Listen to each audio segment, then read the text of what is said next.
For over 6 decades, we've pointed our instruments at the stars, listening for a simple hello, and we've heard absolutely nothing. It all started in 1960, when astronomer Frank Drake aimed a radio telescope at nearby stars, launching the Search for Extraterrestrial Intelligence, or SETI. The methodology back then was straightforward. We were getting really good at building giant radio antennae, so we assumed an alien civilization would also use radio waves to broadcast their existence across the cosmos. Interstellar ham radio, basically.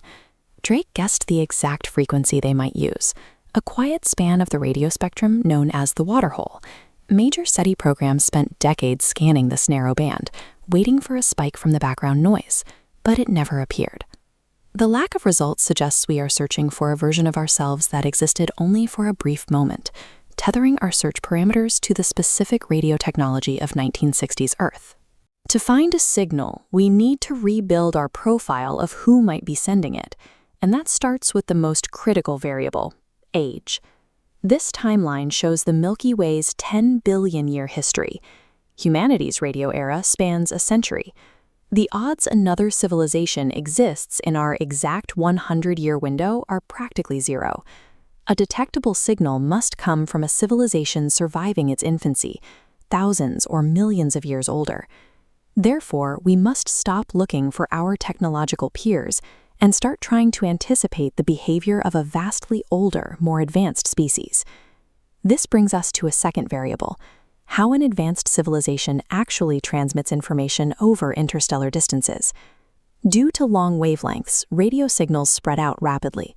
Over 100 light-years, the beam dilutes across an area billions of times larger than Earth.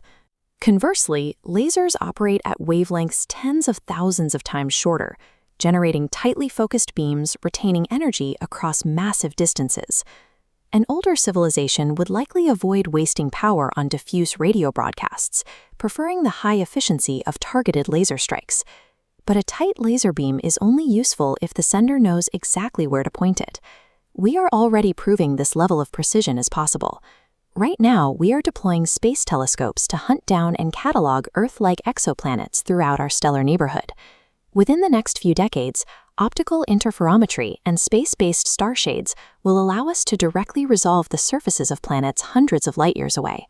We'll be able to map alien continents, oceans, and scan for active biospheres.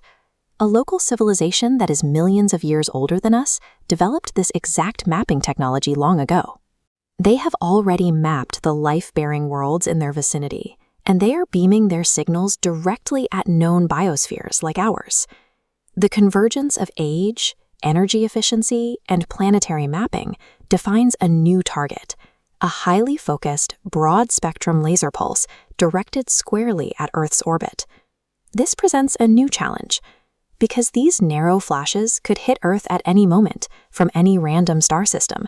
Pointing a dedicated telescope at one star at a time is no longer a viable strategy. Modern astronomy is already adapting. We are entering the era of wide-field, time-domain surveys. Facilities like the Rubin Observatory in Chile use giant telescopes with extremely sensitive cameras to image the entire night sky every 3 days. This enables a strategy called commensal SETI. Instead of building massive telescopes specifically to look for aliens, we can piggyback our search onto these giant streams of general astronomy data. These observatories pull down 20 terabytes of data every single night. To process it, data brokers use machine learning algorithms to automatically scan the pixels, hunting for unnatural variations in light that could indicate a technological source. This data mining approach scales to every wavelength. As next-generation arrays like the Square Kilometre Array come online, they will capture overwhelming volumes of radio data, making it ripe for automated algorithmic scanning. With the universe being recorded in terabyte-scale nightly bursts, the search has moved to the server rack. The first evidence of another intelligence may already be sitting in our archives, waiting for an algorithm to find it.